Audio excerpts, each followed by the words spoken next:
Donc on va faire un petit récapitulatif de ce qu'on a vu jusqu'à présent. On a presque vu tous les éléments qui forment une application basique d'Angular 2. Donc ces différents éléments, ce sont tout d'abord les web components, qui sont les briques qui vont créer l'ensemble de votre application.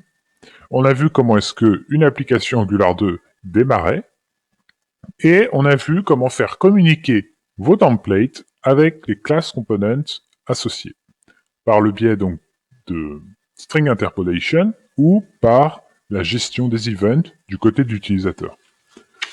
On va maintenant s'intéresser au dernier bloc qui va compléter cette série de vidéos sur les basiques d'Angular 2, ce sont les directives. Donc qu'est-ce que c'est qu'une directive? Une directive, c'est une instruction qui est donnée au DOM. Ça veut dire que vous allez donner Angular 2 va interpréter une propriété que vous allez positionner sur un élément du DOM et que cette propriété va correspondre à une instruction et donc Angular 2 va exécuter cette instruction pour réaliser quelque chose. Donc ça paraît assez abstrait comme ça, on va donner un exemple rapidement.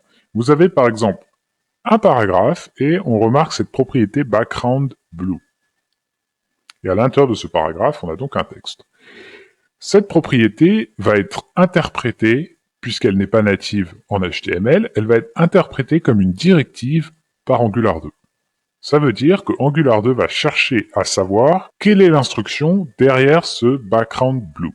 Donc dans ce cas de figure, background blue est l'instruction. Et c'est donc une directive.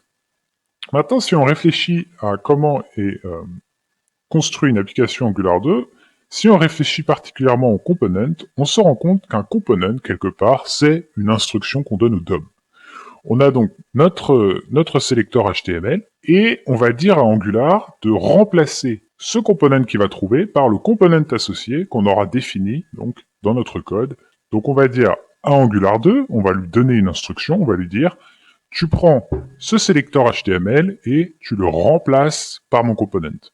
Donc un component, c'est une directive. C'est un type spécial de directive. Donc vous allez pouvoir créer une infinité de directives. Il n'y a aucune limite dans l'action que peut avoir une directive.